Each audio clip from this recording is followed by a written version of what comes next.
Shadows of Utopia. Part 1, The Philosopher's Dream, begins with a deep dive into the personal and philosophical journeys of Marx and Engels, setting the stage for a tale that spans the tumultuous rise and fall of communism, viewed through the lens of its most pivotal architects. Setting: London, mid-19th century. Chapter 1. The Genesis of Rebellion. In the dense fog that blankets London, the clamour of industry never ceases. Smokestacks loom like monoliths over the city, casting long shadows that merge with the soot-darkened cobblestones. Amidst this relentless din, the heart of the industrial beast hides a modest, cluttered study where Karl Marx and Friedrich Engels are buried under piles of economic data, historical texts, and philosophical tracts. Here, the seeds of a world-shaking manifesto are being sown. The room is cramped, with papers strewn across every surface and books piled high in precarious stacks. The walls, yellowed with age and smoke, are lined with shelves that groan under the weight of literature. A small window, smeared with the grime of the city, lets in a meagre light, casting long shadows across the wooden floorboards. Engels, a robust man with a stern expression, sits at a cluttered desk. He lifts a handkerchief to his mouth, coughing from the omnipresent coal dust that even the closed window cannot keep at bay. Beside him, Marx, his hair unkempt and his eyes intense behind spectacles, scribbles fervently on a piece of paper. His hand moves rapidly, driven by the force of his thoughts, as he writes down the words that promise to redefine the social order. The air in the room is thick, not just with the smoke of Marx's pipe, but with the palpable excitement of revolutionary ideas. Every word written, every line debated between the two men, is charged with the potential to ignite the minds of the oppressed and challenge the entrenched powers of their time. Marx pauses, his eyes scanning the sentence he has just written. He reads it aloud, his voice a low rumble resonant with conviction. The history of all hitherto existing society is the history of class struggles. The words hang in the air, a succinct summation of the perspective that had brought him from Germany to the heart of the British Empire. Engels looks up from the manuscript, his eyes thoughtful. He nods slowly, the weight of their implications clear on his face. "Karl, this will shake the foundations of the world," he says, a mixture of awe and apprehension in his voice. Marx leans back in his chair, the ghost of a smile playing on his lips. "As well it should, Friedrich. We are on the brink of defining the struggle that has silently shaped humanity for centuries. If we articulate it correctly, we can awaken the world to the possibility of its resolution." Their discussion dives deeper into the night, surrounded by the sounds of the sleeping city. They debate each point with a scholar's rigor and a revolutionary's passion. Every so often, Marx jumps up to retrieve a book, quoting passages from economists, philosophers, and historians, from Adam Smith to Hegel, weaving their insights into a tapestry that depicts a world rife with conflict but ripe for transformation. As dawn breaks, the first light of the morning filters through the grimy window, touching the stacks of papers with a soft glow. The manuscript of the Communist Manifesto, now bristling with annotations and corrections, lies on the desk between them. It is more than a document, it is a declaration, a call to arms for the proletariat, and a scholarly work that aims to dissect and reorder the complexities of society. Exhausted but exhilarated, Marx and Engels step out into the morning air, leaving the cloistered chaos of their study behind. The city around them awakens, oblivious to the fact that within its bowels, a new chapter in its history was being written, one that would indeed shake the world. Chapter 2. Echoes from Trier. In the picturesque town of Trier, nestled along the banks of the Moselle River, the quaint streets and historic Roman architecture stand in stark contrast to the revolutionary ideas brewing in the mind of a young Karl Marx. As a youth, Karl is Both are part of this serene setting and a stark outlier with his relentless questioning and keen observations of social disparities. The chapter opens on a brisk autumn morning, with young Marx strolling through the bustling market square of Trier. Vendors shout their wares, fresh fruits, vibrant textiles, and handcrafted goods, while townsfolk haggle with practiced ease. Yet, amidst this lively commerce, Karl's attention is drawn to the weary faces of the laborers and the effortless opulence of the gentry. Each interaction, each exchange, plants seeds of contemplation about justice, equality, and the underlying forces of human nature. The narrative then sweeps to the University of Berlin, where Marx is now a student, immersed in the rigors of law and philosophy. It is here, in the hallowed halls echoing with the thoughts of Europe's greatest minds, that he first encounters the philosophy of Georg Wilhelm Friedrich Hegel. The elder philosopher's ideas about history as a rational process and the unfolding of absolute spirit challenge the young student's perspectives and provoke a fiery intellectual rebellion against the prevailing social orders. In the dim light of a local tavern, Marx's burgeoning ideas find their voice. The scene unfolds with Marx at the center of a heated debate with his professors and peers. The air is thick with tobacco smoke and the rich aroma of ale. Voices rise and fall as Marx, with animated gestures and a passionate tone, challenges the conservative norms of the time. He argues fervently about the plight of the proletariat, critiquing the structures that bind them and theorizing about a revolution that could emancipate society from its chains. Philosophy must not just interpret the world but change it, Marx insists, his voice carrying over the clinks of beer mugs and the occasional cheer from his fellow students. Some scoff at his audacity, while others, caught in the fervor of his convictions, nod in agreement. The debates stretch into many evenings, each session ending in the early hours of the morning, with Marx scribbling notes by candlelight, refining his arguments and expanding his critique of capitalism. These discussions are not merely academic, they are the forge upon which Marx's radical views are crystallized. As the narrative draws to a close, the reader is left with an image of Marx standing by a window in his modest room, gazing out at the Berlin skyline. The city is alive with the energies of commerce and culture, yet shadowed by the struggles of those consigned to its margins. It is a world ripe for change, and Marx is poised to become the catalyst. In these formative years, captured in the echoes of Trier and the intellectual battlegrounds of Berlin, the seeds of Marxism are sown. They are seeds that will grow into a doctrine that challenges the very foundations of society, driven by the belief that a better world is not just possible, but necessary. Chapter 3. The Cost of Conviction. In the shadowy lanes of Soho, London, the gas lamps cast a flickering glow, barely penetrating the pervasive fog that blankets the city. This is where Karl Marx and Friedrich Engels find themselves, not in the halls of power discussing theories with intellectuals, but in a cramped, drafty apartment, wrestling with the day-to-day struggles of subsistence. Here, the theoretical battles against societal structures translate into a more personal war against poverty. The room is sparse, the walls lined with shelves burdened with heavy tomes and papers strewn across a worn wooden table. This is not just a place of work for Marx and Engels, but a battlefield, where they confront the stark realities of the class struggles they so fervently theorize about. As winter tightens its grip on the city, the cold seeps through the thin walls and threadbare clothes. Despite their intellectual vigor, both men are haggard, their faces drawn from too many meals skipped and too many nights spent hunched over manuscripts instead of resting in bed. One particularly harsh evening, Marx trudges home through the bitter cold.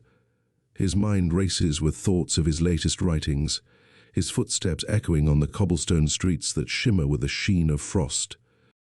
He opens the door to his home, the warmth from inside a stark contrast to the chill he leaves behind. but the scene before him slices through any solace he might have found. Jenny Marx, his devoted wife, is in the midst of trying to soothe their crying children.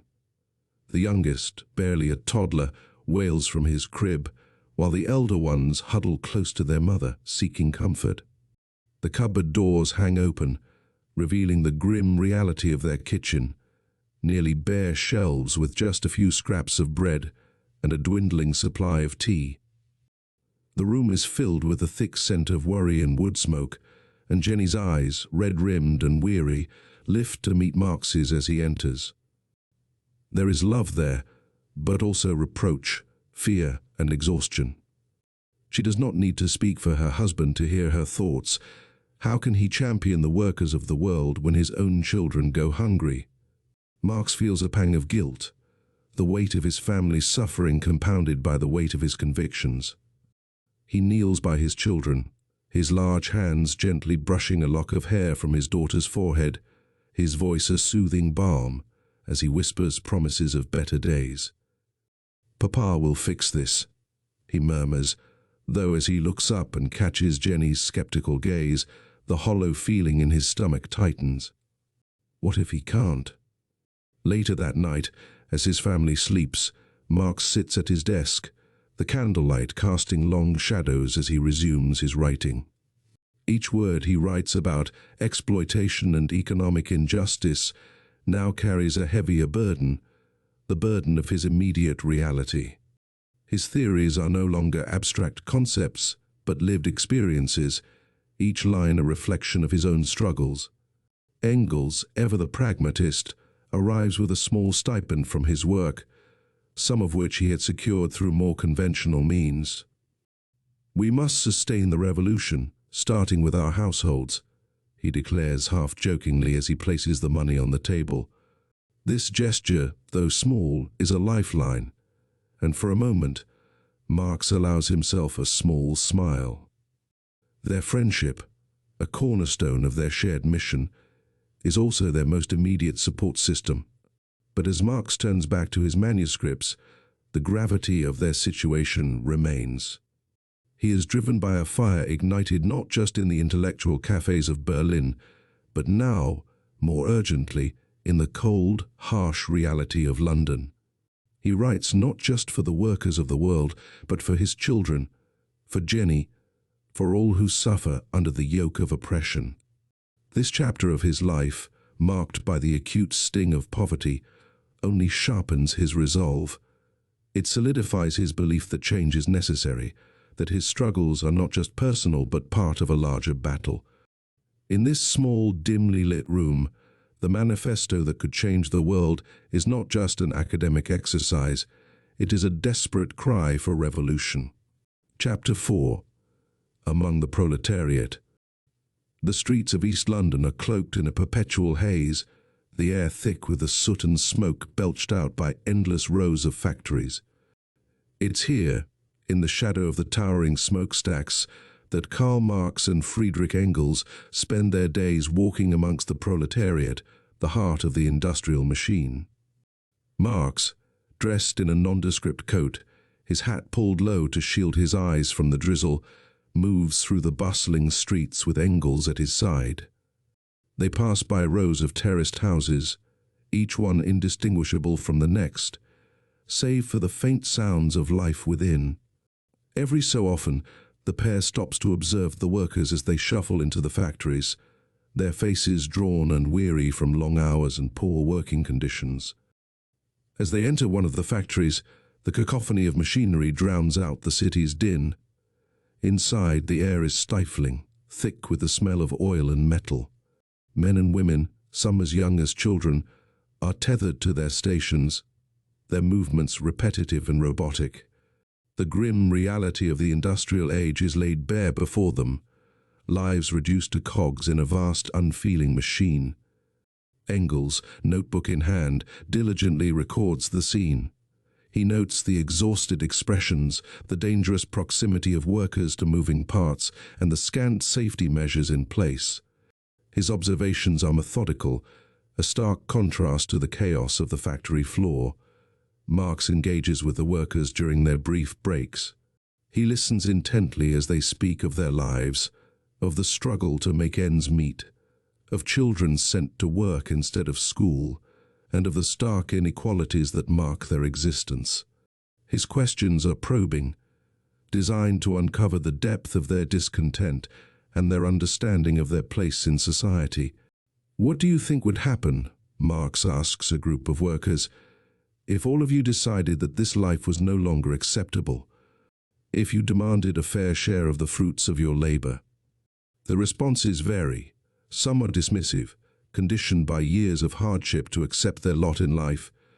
Others are thoughtful, the idea of resistance sparking a flicker of hope in their eyes. A young woman, her hair matted with sweat, looks at Marx with a mixture of curiosity and skepticism. "Change is for the gentry, sir," she says, wiping her hands on her apron. "We're just trying to survive." But another, an older man with scars marking his arms, nods slowly.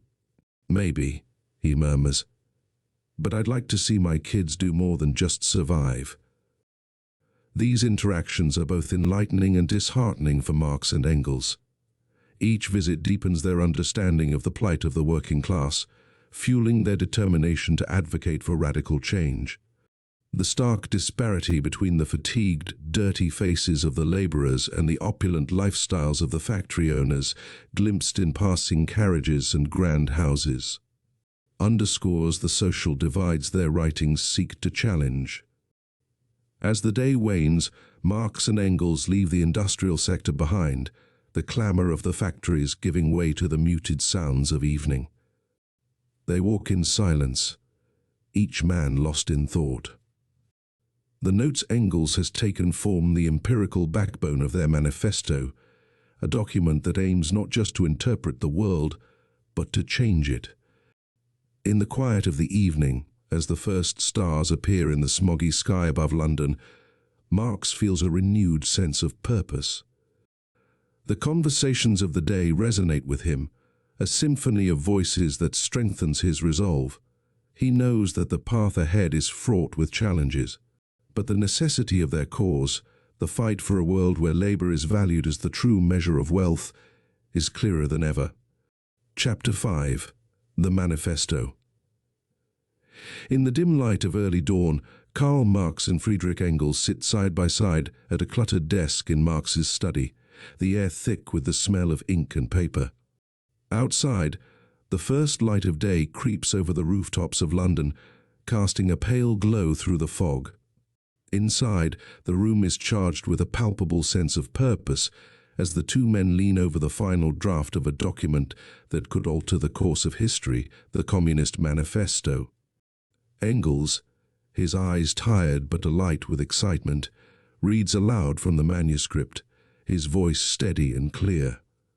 A spectre is haunting Europe, the spectre of communism. Marx listens intently, his sharp gaze fixed on the pages, nodding slowly in agreement. Each sentence, each word, has been crafted through endless discussions, debates, and revisions forged in the fire of their shared outrage over the injustices they have witnessed. The room around them is a testament to their labor. Books and papers litter every surface. Open volumes of economics and history pile up beside notes scrawled with observations from their visits to London's industrial heart. The walls echo with the voices of the workers they have spoken with, their stories of struggle and hardship woven into the fabric of the manifesto. As Engels continues to read, the gravity of their work weighs heavily upon them. The document outlines a theory of history and class struggle, a call to action for the proletariat, and a vision for a society free from class oppression. It is revolutionary, both in its ideas and its potential consequences. "We have nothing to lose but our chains," Marx interjects, his voice growing stronger. "These words, Friedrich, they will be our call to arms, but they will also paint a target upon our backs." Engels nods, his expression somber. "Yes, Karl, but the world must know that the proletarians have a world to win. We must publish, no matter the cost." Their discussion turns to the potential repercussions. They are acutely aware that their manifesto might lead to persecution, not just for themselves, but for those who choose to align with their cause. The spectre of censorship, exile, or worse looms large, yet the hope that burns within them, a hope for a classless society, where the free development of each is the condition for the free development of all, outshines the fear. With a deep, collective breath, they make their final revisions, their hands moving with a resolve steeled by years of struggle. The manuscript is more than paper and ink. It is a declaration of war against an unjust system, a blueprint for a new world order.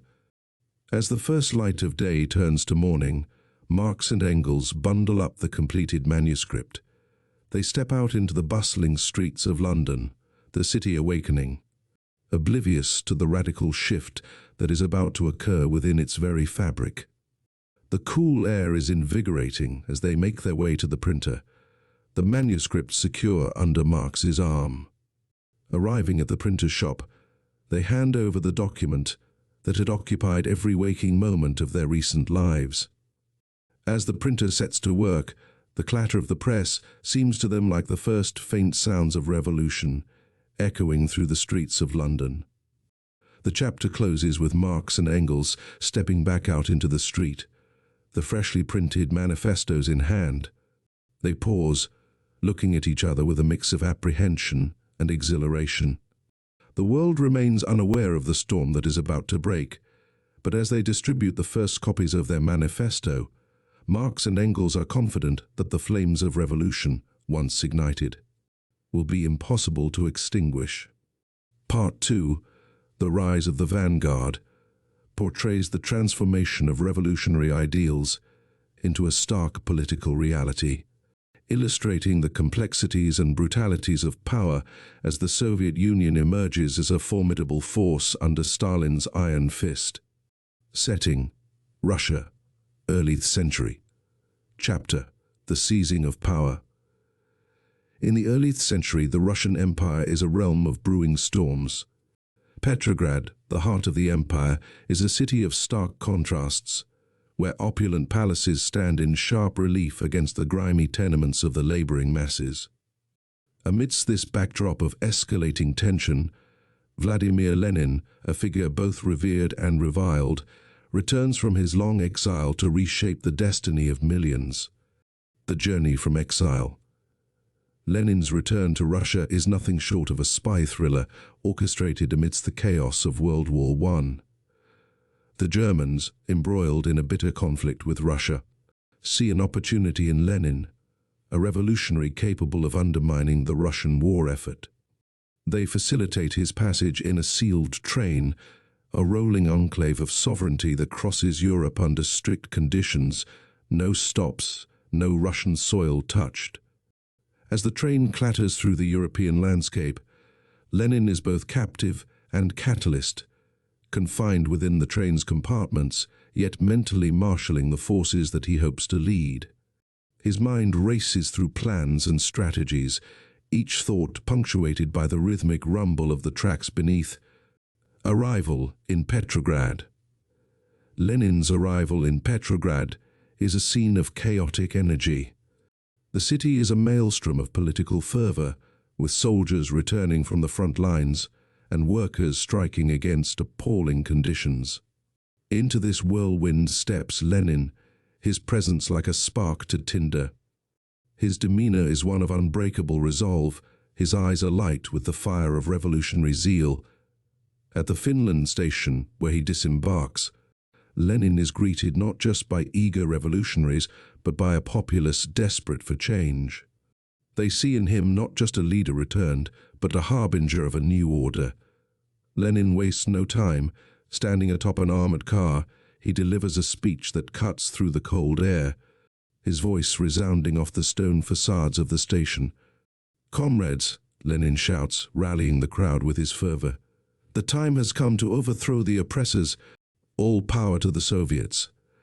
His words, sharp and clear, resonate deeply with those gathered. They ripple through the crowds, spreading like wildfire across the city, mobilizing the masses. In the days following his arrival, Lenin's influence grows exponentially. He is everywhere, speaking at factories, scribbling articles for the Bolshevik newspaper, Pravda, and debating with other socialist leaders in smoke-filled rooms. His message is unyielding: overthrow the provisional government that has replaced the Tsar and transfer all authority to the Soviets, councils of workers and soldiers. Lenin's articles, fiery and incisive, are clandestinely circulated, finding their way into the hands of factory workers, soldiers, and even sailors. They speak of ending the war, redistributing land, and nationalizing industry, promises that tap directly into the heart of the people's unrest. As spring blooms into the uneasy summer of 1917, Lenin's calls for peace, land, and bread become the rallying cries of a burgeoning revolution. The Bolsheviks, once a fringe faction, swell in numbers, their ranks bolstered by the desperate and the disillusioned, who have come to believe that Lenin's vision might forge a path out of their suffering. Chapter Conclusion. As the chapter closes, Lenin stands at the window of the Smolny Institute, now the Bolshevik headquarters. His gaze is fixed on the restless city before him, its skyline a jagged silhouette against the twilight. In the quiet of this moment, Lenin is acutely aware of the monumental force he has unleashed. The streets of Petrograd, still bustling below, do not just carry the echo of his speeches, they thrum with the pulse of impending revolution. The power vacuum left by the Tsar's fall is about to be filled, and the world watches, holding its breath, as Lenin steers history with a firm hand on the tiller of revolutionary fervor. Chapter 7. The Formation of a Triumvirate. The Bolshevik Revolution surges forward, but within the burgeoning Soviet government, a complex dynamic evolves as Leon Trotsky and Joseph Stalin rise to prominence. Their contrasting philosophies and methodologies shape not only their personal trajectories, but also the future course of the Soviet Union. Trotsky, the revolutionary orator. Leon Trotsky, with his fiery rhetoric and sharp intellect, becomes a figure of immense influence and charisma in the Bolshevik regime. A man of action and profound theoretical knowledge, Trotsky's vision of a permanent global revolution appeals to the idealistic and the radical elements within the party. His dream is to export the Bolshevik revolution beyond the borders of Russia, believing that the survival of the Soviet state depends on a worldwide proletarian uprising. As the Civil War grips Russia, Trotsky's role as the commander of the Red Army showcases his organizational genius and military prowess. Under his leadership, the Red Army transforms from a ragtag group of disillusioned soldiers into a formidable military force. Trotsky is often seen at the front lines, his distinctive figure clad in a leather jacket and armed with a revolver, rallying his troops with stirring speeches that echo across the battlegrounds. Stalin, the calculating tactician. In contrast to Trotsky's conspicuous leadership, Joseph Stalin maneuvers through the Bolshevik ranks with subtlety and shrewdness. Initially underestimated by many within the party, Stalin's approach is neither flamboyant nor overtly revolutionary. Instead, he focuses on consolidating power through strategic party appointments and a tight grip on the secret police. Stalin's pragmatism is evident in his methodical accumulation of influence. He operates mostly from behind the scenes, placing loyalists in key positions and slowly building a base of power that is deeply embedded in the political structure of the party. His control over the Cheka, the Soviet secret police, becomes a critical tool in his rise, allowing him to sideline rivals and suppress dissent with an iron hand. The clash of titans. The differences between Trotsky and Stalin, both in personality and philosophy, set the stage for inevitable conflict. Trotsky's internationalist perspective clashes sharply with Stalin's focus on socialism in one country. This ideological divide is mirrored. In their approaches to leadership and governance, Trotsky's being expansive and dramatic, and Stalin's being inward-looking and administrative. The tension between the two men intensifies during the party debates, where Trotsky's eloquence in public discourse often opposes Stalin's reserved and calculated interventions. The political atmosphere within the party grows increasingly charged as each faction garners support for its respective vision of the future of the Soviet Union. A triumvirate at odds. As the narrative of the chapter unfolds, the Bolshevik Party is portrayed not as a monolith, but as a collection of competing ideologies and towering personalities. Lenin, aware of the strengths and weaknesses of both men, attempts to balance these forces, but his failing health gradually diminishes his ability to mediate. The chapter concludes with Lenin's death, an event that precipitates a power struggle that will eventually see Trotsky exiled and Stalin's rise to absolute power. The Soviet state, born from revolution and raised in civil war, now faces a new internal battle for its soul, one that will determine the trajectory of the nascent superpower. In the twilight of the old guard and the dawn of new conflicts, the formation of this Bolshevik triumvirate marks a critical juncture in Soviet history. It is a testament to the complexities of power, the seductive allure of ideals, and the ruthless pragmatism that often underpins the corridors of governance. Chapter 8. The Death of Lenin and the Struggle for Power. As the Soviet Union stands at the threshold of consolidating its gains from the revolution and civil war, the health of its chief architect, Vladimir Lenin, begins to wane. The chapter opens in a dimly lit room at Lenin's estate in Gorky, where the once indefatigable leader grapples with the limitations imposed by his failing health. Lenin's fading influence. Lenin's increasingly frequent bouts of illness have left him physically diminished, but his mind remains sharply focused on the future of the Soviet Union. Aware of the precariousness of his health and the implications for the nascent state, Lenin begins to contemplate his legacy and the potential succession. He pens what would come to be known as his political testament, a series of notes expressing his concerns about the party's future and the qualities of its leading figures. Lenin's testament is particularly critical of Joseph Stalin, whom he notes has concentrated an immense amount of power in his position as General Secretary. Lenin warns of Stalin's rude manners and ambition, suggesting that Trotsky, with his intellect and oratorical skills, would be a more suitable leader. However, Lenin's deteriorating health prevents him from taking decisive action, and his testament remains a private expression of his apprehensions, not a public declaration. The power vacuum. Lenin's death in January 1924 creates a power vacuum that exacerbates the existing tensions within the Bolshevik leadership. The public mourning is immense, with throngs of workers, peasants and soldiers expressing genuine grief for the loss of the revolutionary leader. Behind the scenes, however, the struggle for power intensifies. Stalin, already in control of the party apparatus, begins to maneuver more openly. He uses his position to appoint allies to key positions, strengthening his base of support within the party.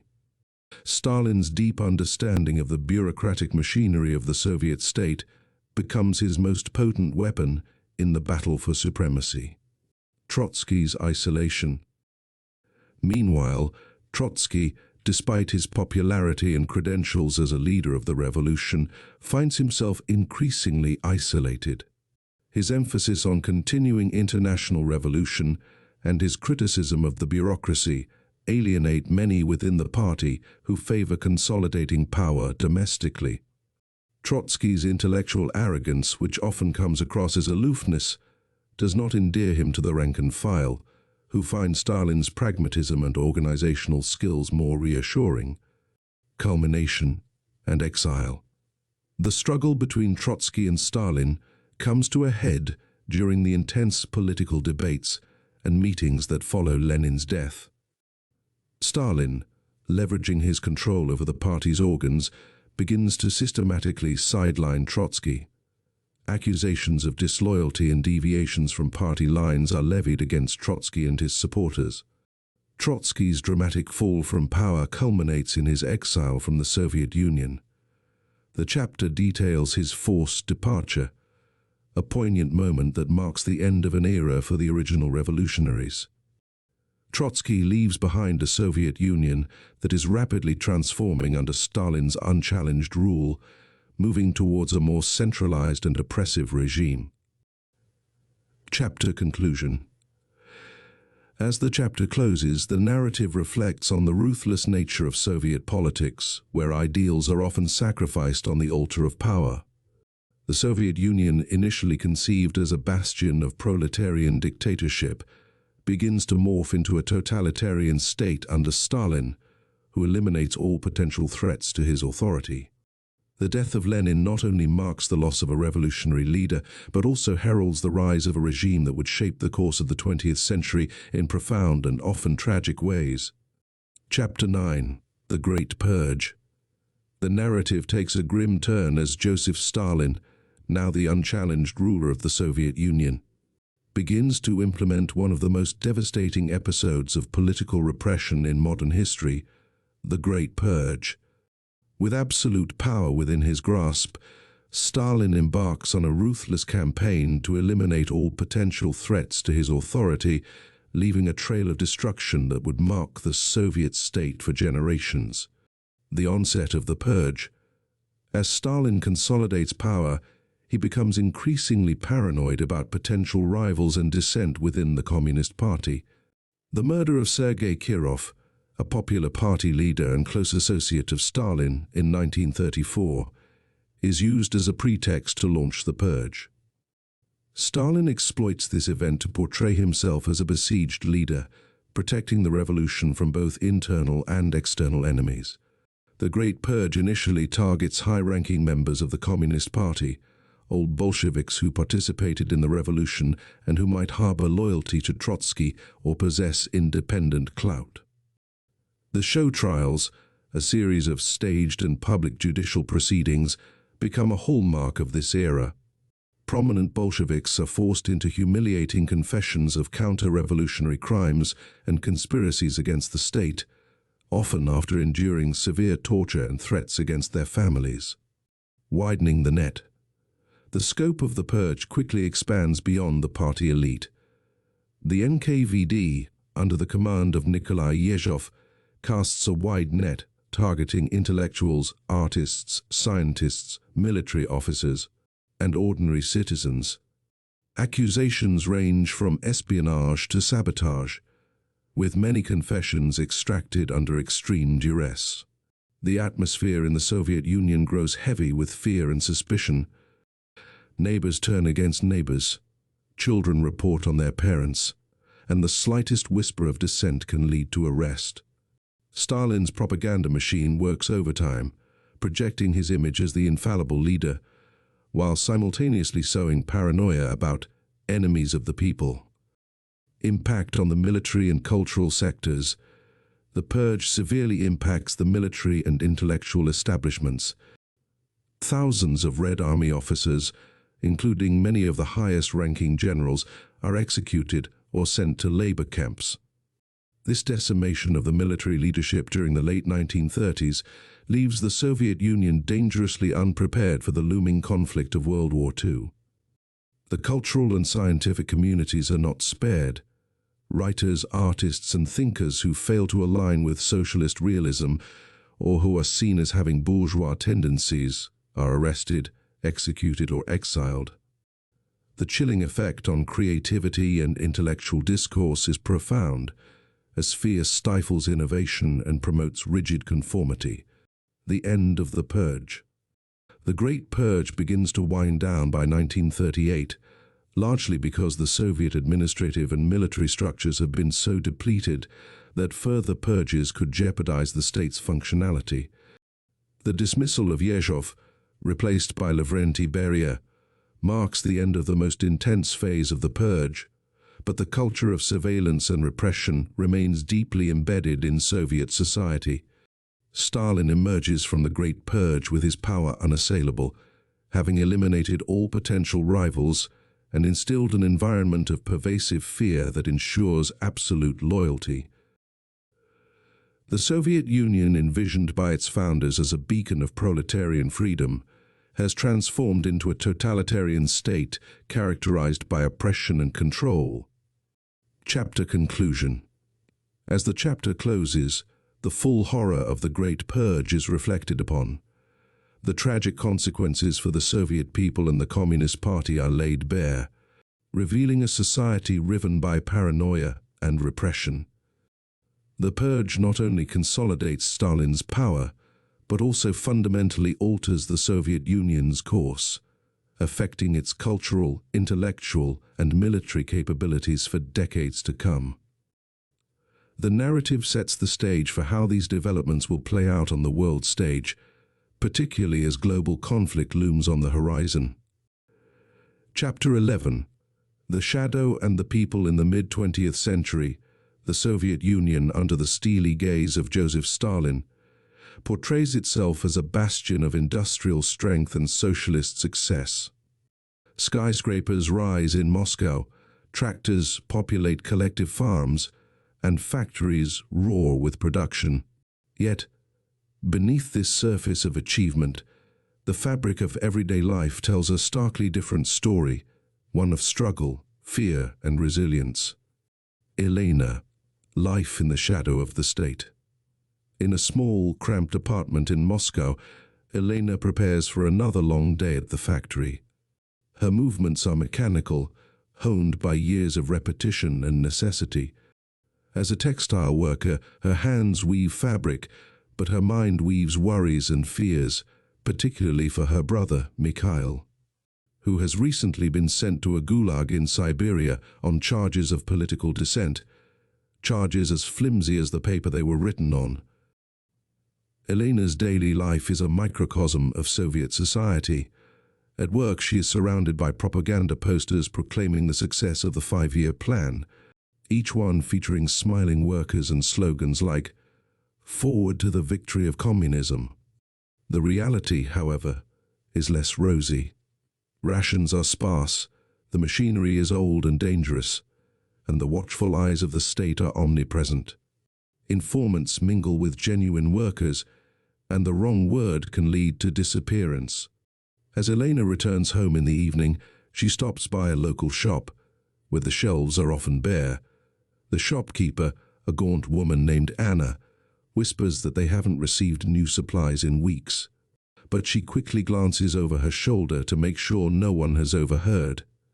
Elena nods understandingly, purchasing what little she can with her ration coupons. Ivan, the forgotten peasant. Hundreds of miles away, in the fertile yet scarred fields of Ukraine, Ivan toils under the sun. His hands, rough and calloused, are a testament to years of labor on the collective farm that now occupies what was once his family land. The Great Famine, induced by forced collectivization, has left deep scars in the community. Ghosts of neighbors and family members haunt his every step. Ivan's days are filled with hard labor, and at night, he returns to a modest hut he shares with his elderly mother. Their meals are simple, often just soup made from whatever vegetables they can gather.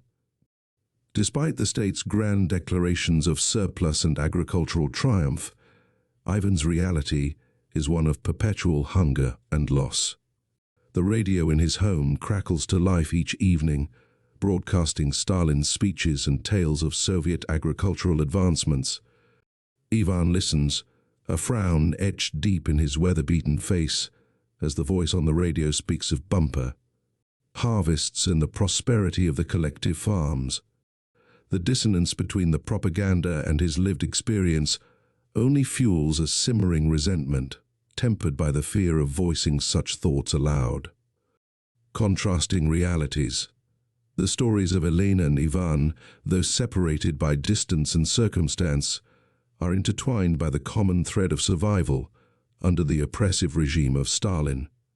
Their lives, representative of millions of Soviet citizens, reflect the chasm between the state's propaganda and the harsh realities of everyday life. As the chapter concludes, the narrative zooms out to show the vast expanse of the Soviet Union, a country of immense power and profound contradictions. The facade of unity and strength is maintained by a network of suppression and surveillance, but beneath this surface, the seeds of discontent and despair are being sown, seeds that will one day grow into calls for reform and change. Part 3, The Iron Curtain Falls, portrays the grim reality of Stalin's regime as it reaches the zenith of its power, showcasing the drastic transformation from revolutionary promises to a stark, oppressive reality. This part of the narrative delves deeply into the lives of ordinary Soviet citizens, whose existence is marred by the widespread fear and repression that characterized Stalin's rule. Setting: Soviet Union, mid-20th century. Chapter 11, The Shadow and the People. In the mid-20th century, the Soviet Union, under the steely gaze of Joseph Stalin, portrays itself as a bastion of industrial strength and socialist success. Skyscrapers rise in Moscow, tractors populate collective farms, and factories roar with production. Yet, beneath this surface of achievement, the fabric of everyday life tells a starkly different story, one of struggle, fear, and resilience. Elena, life in the shadow of the state. In a small, cramped apartment in Moscow, Elena prepares for another long day at the factory. Her movements are mechanical, honed by years of repetition and necessity. As a textile worker, her hands weave fabric, but her mind weaves worries and fears, particularly for her brother, Mikhail, who has recently been sent to a gulag in Siberia on charges of political dissent, charges as flimsy as the paper they were written on. Elena's daily life is a microcosm of Soviet society. At work, she is surrounded by propaganda posters proclaiming the success of the 5-year plan, each one featuring smiling workers and slogans like, "Forward to the victory of communism." The reality, however, is less rosy. Rations are sparse, the machinery is old and dangerous, and the watchful eyes of the state are omnipresent. Informants mingle with genuine workers, and the wrong word can lead to disappearance. As Elena returns home in the evening, she stops by a local shop, where the shelves are often bare.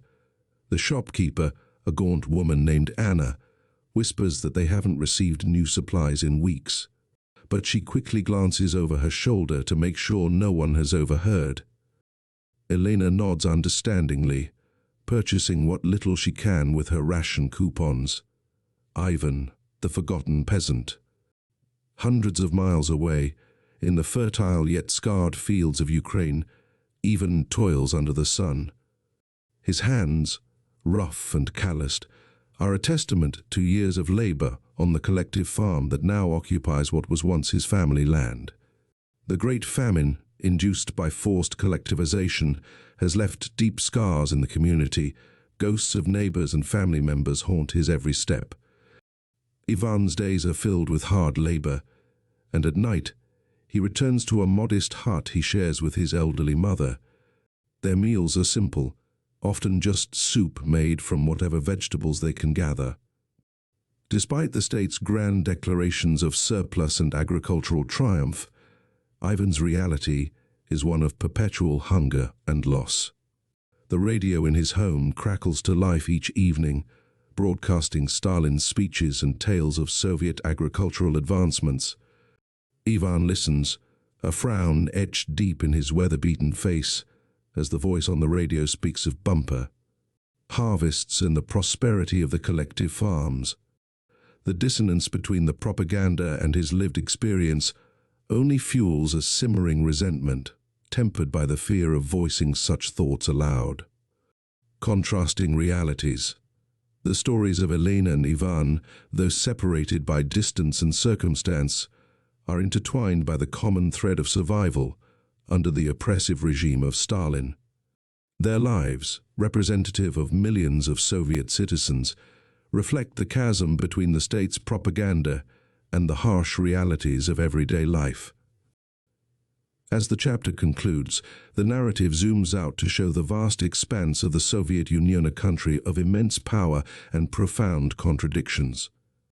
The facade of unity and strength is maintained by a network of suppression and surveillance, but beneath this surface, the seeds of discontent and despair are being sown, seeds that will one day grow into calls for reform and change.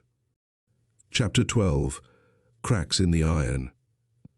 In the shadows of Stalin's totalitarian regime, amidst the echoing halls of the KGB's labyrinthine headquarters, Major Alexei Romanov serves as an embodiment of the state's power and secrecy. A decorated officer with a stern demeanor, Alexei initially upholds the ideals of the Soviet Union with unyielding loyalty.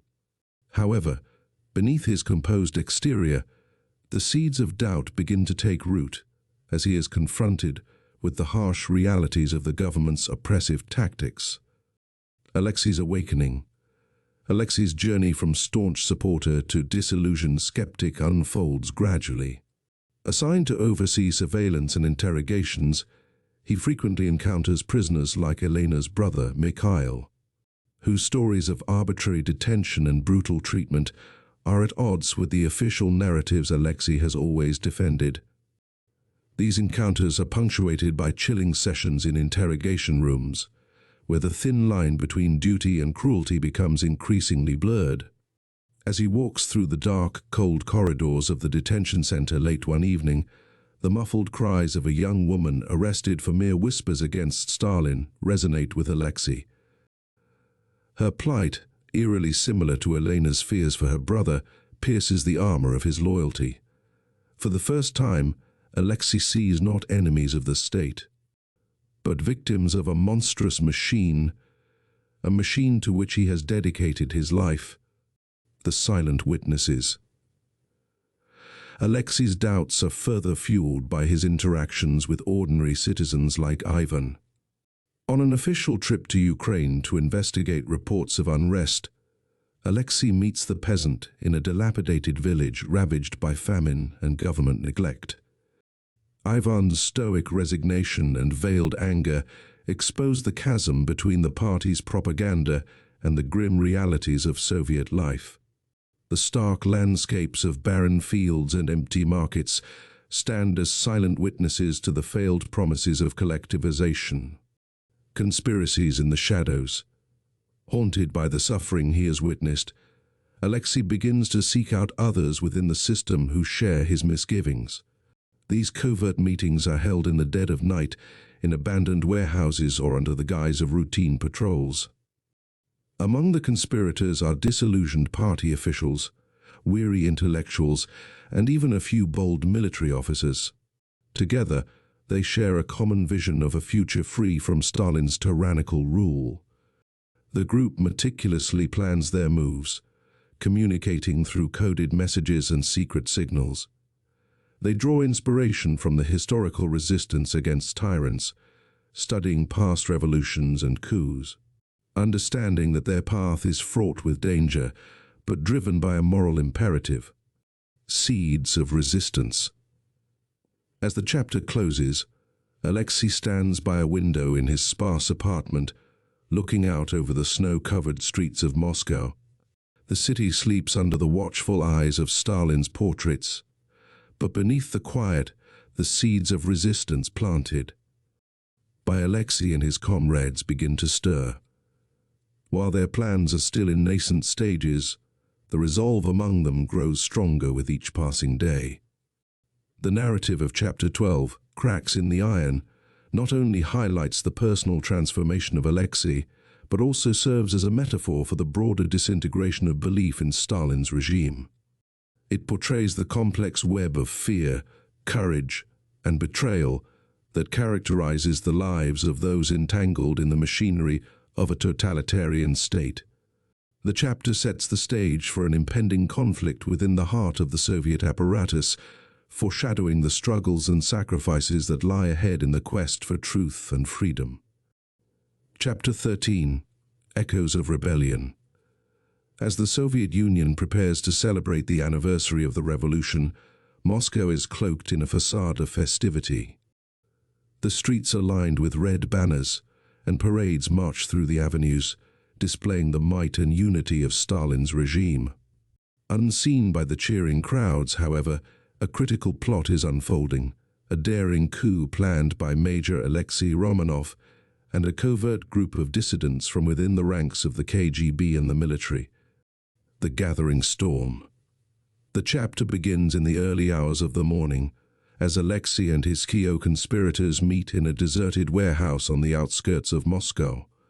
The air is tense with anticipation and the weight of what they are about to undertake. Maps and blueprints are spread out on rough tables, and whispered conversations fill the shadows. The plan is audacious. They aim to take control of key communications hubs and military installations, disabling the state's ability to respond quickly and broadcasting their call for change to the nation. Each member of the group understands the stakes. They have families, careers, lives that could be shattered in an instant. Yet, the need for change, for an end to the oppression and terror that have marked Stalin's rule, drives them forward. They are a mix of idealists and pragmatists, united by the shared belief that their actions could alter the course of history. The day of reckoning. As dawn breaks, the city begins to fill with the sounds of celebration. Military bands play patriotic tunes, and children wave flags as tanks and troops parade down the main streets. Beneath this spectacle, Alexei's group moves into position. Small teams discreetly position themselves near their targets, blending into the crowds or donning uniforms of maintenance. Crews. The first phase of the coup begins with precision. Communications are cut at key junctures, causing confusion among the security forces. For a brief moment, it seems as though the impossible might be within reach. As reports of success trickle back to Alexei through secure channels. Betrayal and collapse. But as the critical hour approaches, the undercurrents of betrayal unravel their plans. One of Alexei's trusted lieutenants, driven by fear or perhaps the promise of favor from the regime, informs on the plot.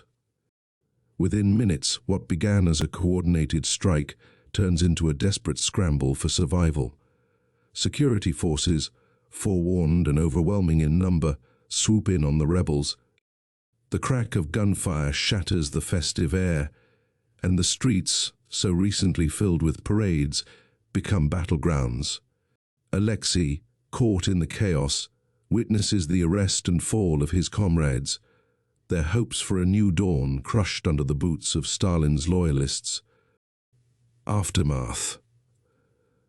The chapter closes on a somber note, with the once hopeful revolutionaries either dead or disappearing into the vast network of prisons and labor camps that have swallowed so many others.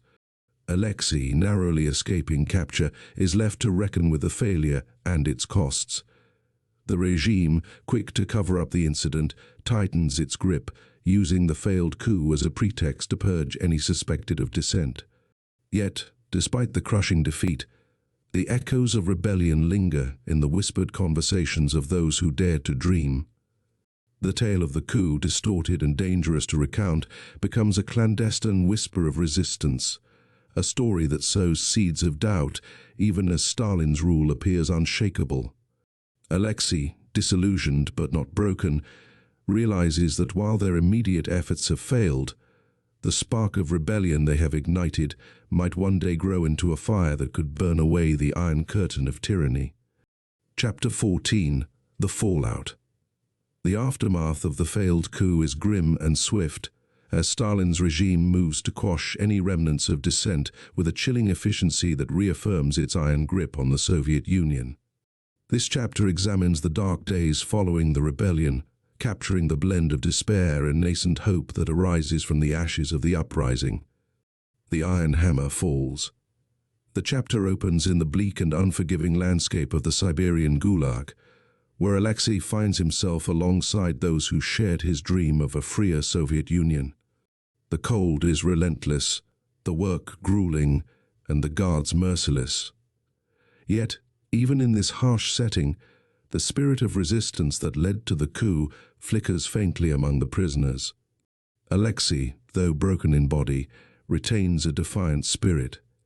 His interactions with fellow prisoners, from grizzled old rebels to naive young idealists, reveal a tapestry of stories that form a collective memory of resistance. These stories, whispered quietly in the rare moments of privacy, keep alive the hope that their suffering was not in vain. A nation questions. Outside the barbed wires of the Gulag, the repercussions of the coup ripple through the corridors of power and the streets of Moscow. Stalin's regime tightens its surveillance and control, yet it cannot entirely stifle the questions that the coup has sparked. In clandestine meetings and careful conversations, people begin to whisper about the events. The narrative explores the perspective of a young party official, Marina, who had once viewed Stalin as the infallible leader of the proletariat. The coup forces her to reconsider her loyalty as she grapples with the realization that the system she serves might be built on falsehoods. Her journey reflects a broader ideological shift occurring among some members of the party, who start to see the dissent not as treason, but as a desperate call for reform. Seeds of change. The failed coup, though a tactical defeat, plants seeds of change within Soviet society. Educators, soldiers, workers, people from all walks of life are shown to harbor doubts about the infallibility of Stalin's regime. These doubts grow in the backrooms of factories, in the quiet corners of kitchens, and even in the hushed corridors of government buildings. In a poignant scene, Elena, who continues her work at the factory amidst increasing shortages and crackdowns, finds a crumpled piece of paper on her way home. It's a manifesto, perhaps remnants from Alexei's group, calling for justice and freedom. She reads it, tears it, but the words linger in her mind, echoing the growing dissent among the populace. Conclusion: a whisper of hope. As the chapter concludes, the narrative zooms out to show a society on the brink of a profound transformation. The Stalinist regime continues to project power and control, yet beneath the surface, the seeds of dissent and the desire for change are taking root. The story of Alexei and his fellow revolutionaries becomes a part of an underground law, a whisper of hope that challenges the narrative of Stalin's invincible state. It is these whispers, echoing through the collective consciousness of the Soviet people, that prepare the ground for future movements towards openness and reform. The fallout of the coup, fraught with suffering and sacrifice, ultimately contributes to a slowly dawning era of questioning and eventually the pursuit of a different path for the Soviet Union. Fallout. As the narrative of Part 3 closes, the iron curtain that Stalin has drawn so tightly around the Soviet Union shows the first signs of wear. The personal stories of Elena, Ivan, and Alexei, intertwined with the larger historical forces at play, reflect the complex tapestry of fear, resilience, and hope that characterizes the Soviet experience in the mid-20th century.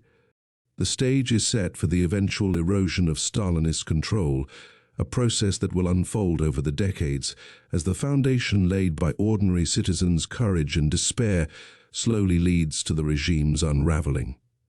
Part 4, Echoes of Utopia, thus reflects on the profound and varied impacts of Marxism and communism as they have evolved over the decades and across continents.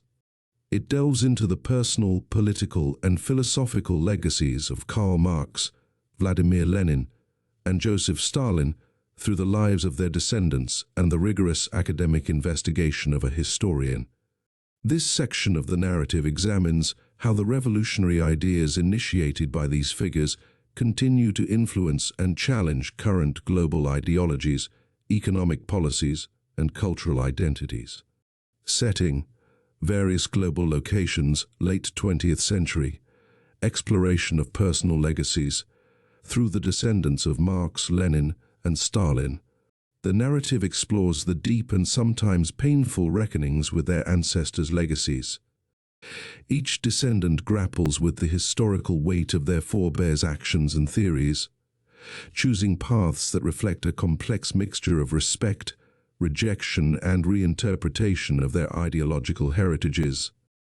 These personal journeys highlight the diversity of responses to the question of how to reconcile public histories of vast influence with private legacies of familial connection, academic insights, and challenges.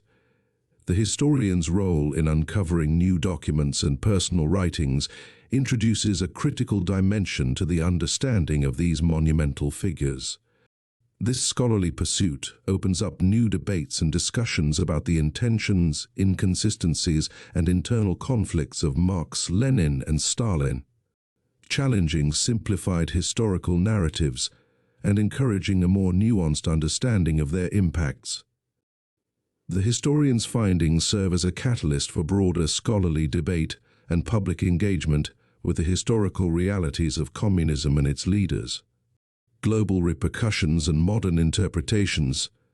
The narrative extends beyond personal and scholarly revelations to consider the broader implications of Marxist and communist ideologies in various global contexts.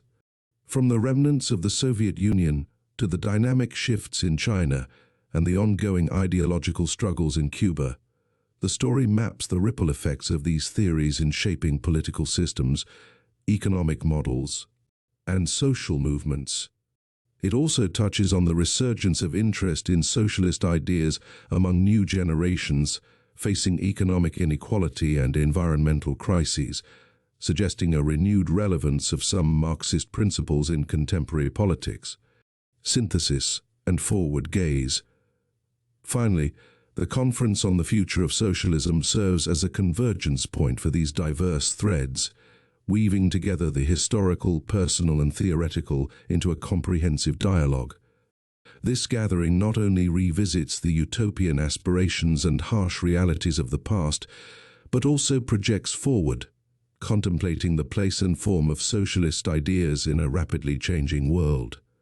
Chapter 15: Legacies Unraveled.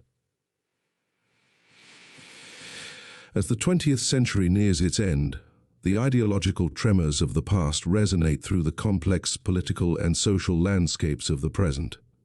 From the bustling metropolises of Shanghai to the historic streets of Havana and the rejuvenated cityscape of Prague, the legacies of Marxism and its adaptations are explored through the lives of the descendants of Karl Marx, Vladimir Lenin, and Joseph Stalin. Li Wei, Capitalism in the New China. In Shanghai, a city emblematic of China's explosive economic growth and transformation, Li Wei stands as a testament to a unique fusion of his heritage and modern capitalism. As a direct descendant of Karl Marx, Li Wei embodies the irony of his lineage thriving in the heart of capitalist enterprise.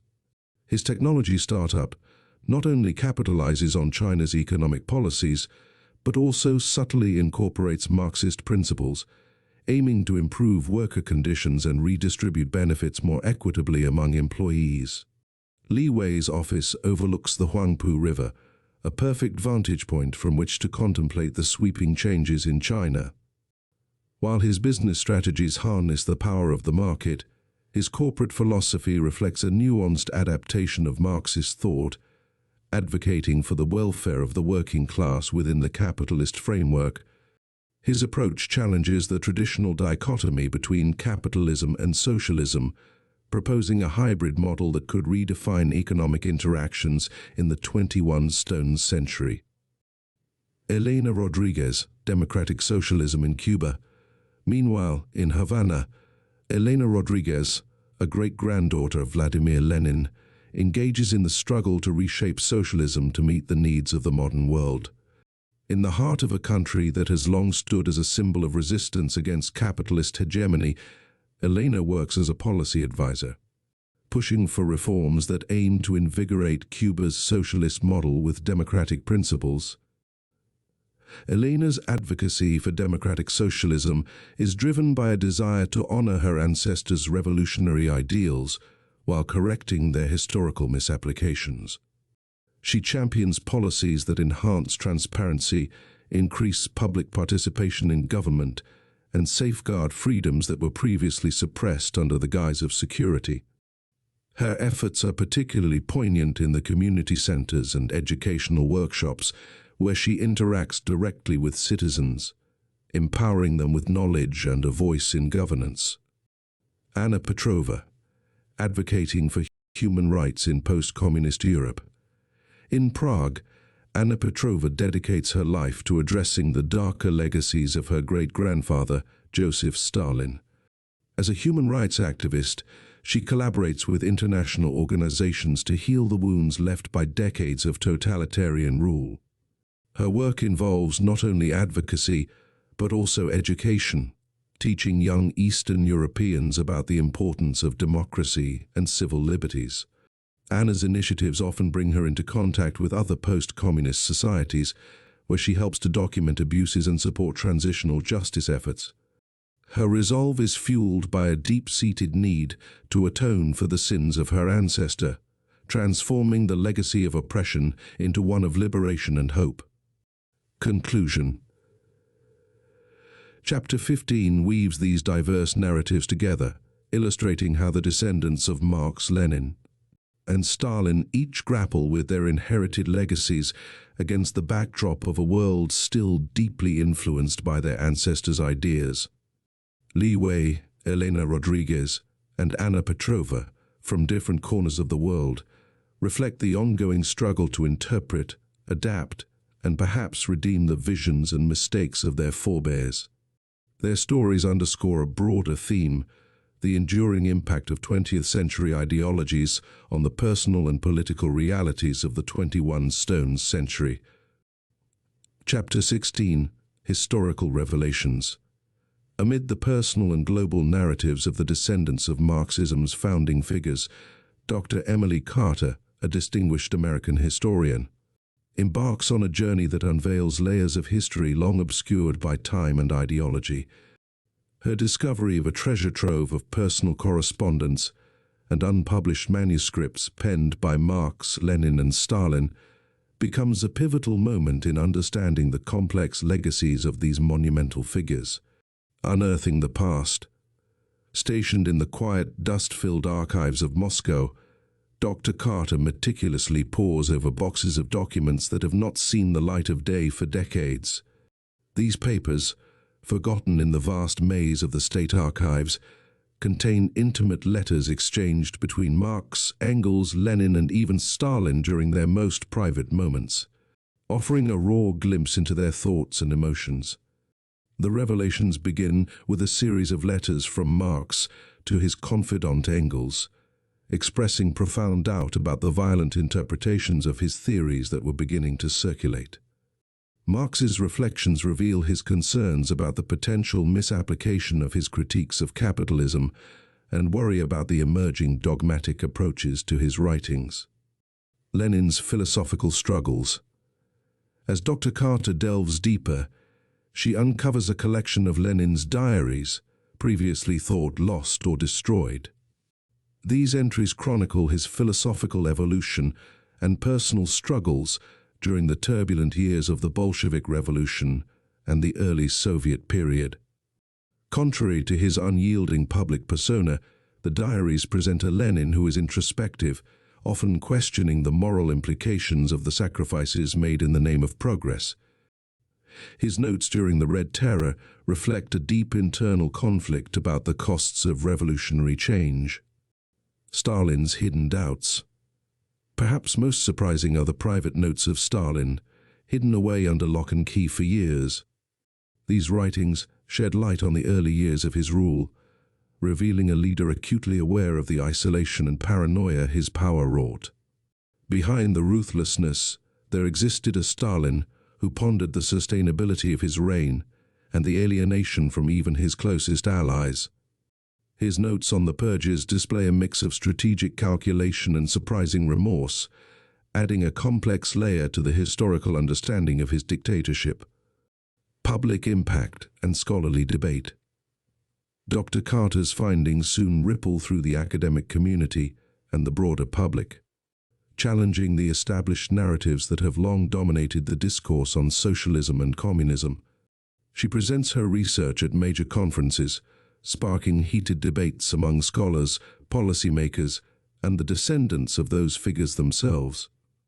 Her work not only brings new insights into the personal dimensions of these revolutionary leaders, but also stimulates a re-evaluation of how their ideas were implemented. The academic community grapples with these revelations, reconsidering long-held views on the nature of authoritarianism and the often tragic gap between revolutionary theory and practice. Legacy and humanization. Chapter 16 closes with Dr. Carter reflecting on the impact of her discoveries. In her office, surrounded by books and papers, she considers how the humanization of these historical figures could alter the way current and future generations perceive the legacies of Marxism and communism. By revealing the doubts and fears of Marx, Lenin, and Stalin, she hopes to foster a more nuanced dialogue about their contributions to world history and the lessons that can still be learned from their experiences. Chapter 17: The Global Impact. Dr. Emily Carter's journey to unearth and understand the complexities of Marxist ideologies and their implementations takes her across the globe. From the remnants of the Berlin Wall to the bustling streets of Beijing and the vibrant communities of Havana. Her research and interactions offer a profound exploration of how different societies have absorbed, adapted, or resisted these ideologies over the decades. Berlin, echoes of a divided history. In Berlin, Dr. Carter walks alongside the remnants of the wall that once symbolically and physically divided the East and West. She meets with German scholars and former East German officials who provide first-hand accounts of the ideological battles and everyday realities of life under a communist regime. Discussions reveal how the fall of the wall and the subsequent reunification of Germany have led to a complex legacy of integration, where Eastern ideologies have both clashed with and complemented Western values. Dr. Carter's interactions also explore the cultural reconciliation process that continues to evolve, shaping a new, unified German identity that seeks to learn from the past while looking forward to the future. The narrative delves into how Germany's experience provides lessons on the possibilities and challenges of ideological coexistence and adaptation. Moscow, the heart of the Soviet Empire. In Moscow, Dr. Carter engages with Russian historians and the descendants of Lenin and Stalin. These conversations reveal a Russia still grappling with the shadows of its Soviet past. While some nostalgically recall the stability and superpower status of the Soviet era, others vehemently denounce the repressive tactics and economic failures that came with it. Her visits to Soviet-era archives and discussions with contemporary Russian political analysts highlight the ongoing debates in Russia about Stalin's legacy and Putin's use of Soviet-era rhetoric and symbolism to bolster nationalistic sentiments. Dr. Carter's research illuminates the complexities of Russian identity and governance, molded by a tumultuous century of revolutionary fervor and authoritarian rule. Beijing, Marxism adapted to modern ambitions. The journey continues in Beijing, where Dr. Carter examines how China has reinterpreted Marxist doctrines to underpin its unique form of state capitalism. Meetings with Chinese scholars and policymakers shed light on the economic reforms initiated by Deng Xiaoping and their profound impact on lifting millions out of poverty, albeit at the cost of certain socialist principles. The narrative captures the tension between economic liberalization and political control, illustrating how Chinese leaders have managed to maintain a Communist Party rule while aggressively pursuing market-driven growth. This part of the journey highlights the adaptive capacity of ideologies to meet contemporary challenges and the role of leadership in redefining ideological paths. Havana, a revolution in slow motion. In Havana, Dr. Carter's exploration takes a personal turn as she meets with activists and government officials who continue to debate the relevance and future of Cuban socialism. The discussions here are imbued with a sense of urgency and hope, reflecting the island's slow pivot towards economic openness while trying to preserve the gains of the revolution in education and healthcare. The contrast between the old guard's nostalgia and the younger generation's aspirations for connectivity and economic opportunities encapsulates the ongoing struggle to define the future of Cuban socialism in a world that has largely moved on from Cold War dichotomies. Conclusion: weaving the threads. Chapter 17 weaves together these diverse strands to paint a global picture of Marxism's enduring impact. Dr. Carter's travels and the stories she gathers highlight the dynamic and evolving nature of ideologies as they intersect with the forces of history, culture, and personal belief. This chapter not only chronicles the ideological legacies left by Marx, Lenin, and Stalin, but also sets the stage for a continued exploration of how these ideas will navigate the complexities of the 21st century. Chapter 18. Echoes of the Conference. As Part 4 reaches its zenith, the narrative converges in Paris, where an international conference on the future of socialism draws a diverse array of participants from around the globe. This grand assembly, set against the backdrop of Paris's historic landmarks, serves as the stage for Dr. Emily Carter to unveil her research findings, sparking a broad and spirited debate about the enduring impact of Marxist and communist ideologies. Setting the stage, the grand hall of the conference buzzes with anticipation as attendees from various disciplines and walks of life gather. Descendants of Marx, Lenin, and Stalin, along with prominent scholars, seasoned politicians, and passionate activists, fill the room, each bringing their unique perspectives shaped by personal history and professional expertise. Dr. Carter's presentation. Dr. Carter steps up to the podium, her presence commanding attention as she begins to outline her groundbreaking discoveries. She discusses the uncovered letters and manuscripts, providing insights into the personal doubts and ideological shifts of Marx, Lenin, and Stalin. Her presentation includes excerpts that reveal these figures not just as icons of history, but as humans grappling with the vast implications of their own doctrines.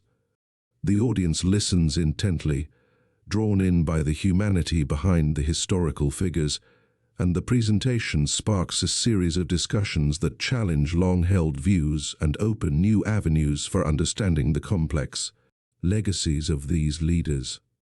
Debating socialism's future. The debates that follow are intense and multifaceted. Scholars debate the historical accuracies and misinterpretations of socialist theories, while politicians discuss the practical applications and misapplications that have shaped the past century. Activists bring perspectives on how socialism can address modern issues like economic inequality, climate change, and corporate power. A particularly poignant moment comes when a young activist from the global South challenges the assembly, questioning the relevance of old socialist models in a world facing unprecedented technological change and global warming. This intervention steers the discussion towards how socialist principles can be revamped and reintegrated into modern political movements to create more equitable and sustainable societies. Reflections on utopian dreams and realities. As the conference progresses, the descendants of the ideological founders share their personal journeys, reflecting on the burdens and privileges of their legacies. They speak about the need to reconcile the utopian dreams of their ancestors with the often harsh realities that were manifested in their names. These personal stories add depth to the discussions, highlighting the human element behind the ideological constructs. Concluding thoughts. The conference concludes with a roundtable where speakers reflect on the day's debates and discussions. They acknowledge that while the utopian visions of Marx, Lenin, and Stalin were flawed, the aspirations for a fairer society remain potent and relevant. The consensus emerges that the future of socialism must be flexible, pluralistic, and adaptive, incorporating new ideas while remaining committed to reducing inequality and enhancing human dignity. Chapter conclusion. Chapter 18, Echoes of the Conference, encapsulates the dynamic interplay of history, ideology, and personal experience. It shows how the past informs the present and shapes the future, with the echoes of old debates resonating in new contexts. The chapter closes on an optimistic note, suggesting that while the path ahead is uncertain and fraught with challenges, the dialogue sparked here in Paris will continue to inspire those striving for a more just and equitable world. Conclusion: the ideological spectrum. As the resonant voices of the conference in Paris begin to fade, the narrative of Part 4, Echoes of Utopia, draws to a close, leaving a contemplative silence that invites reflection. This conclusion steps back to view the expansive ideological spectrum that has evolved from the seeds planted by Marx, Lenin, and Stalin. Contemplating the intertwined legacy of their ideas and the continuous journey of their reinterpretation and implementation. Reflecting on the past, the descendants of these seminal figures, along with scholars, politicians, and activists, gather in the fading light of the conference hall. Their discussions having traversed the vast landscapes of history and ideology. Dr. Emily Carter, whose research sparked much of the debate, finds herself deep in conversation with the descendants, discussing the personal impact of their ancestors' legacies on their own lives and the broader world. They reflect on the utopian dreams of the past, visions of a classless society, a world without exploitation, and the promise of equality and justice. These reflections are tinged with the acknowledgement of the flaws and failures of these visions when, put into practice, how they were sometimes distorted into tools of oppression, or how they failed to adapt to the complexities of human nature and economic realities. Learning from the ideological journey. The discussion naturally shifts to the lessons learned from the tumultuous implementations of these ideologies across different societies and epochs.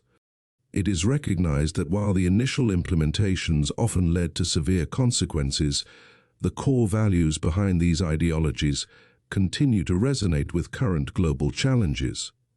Issues like wealth inequality, environmental degradation, and corporate dominance rekindle interest in exploring socialist principles for modern solutions.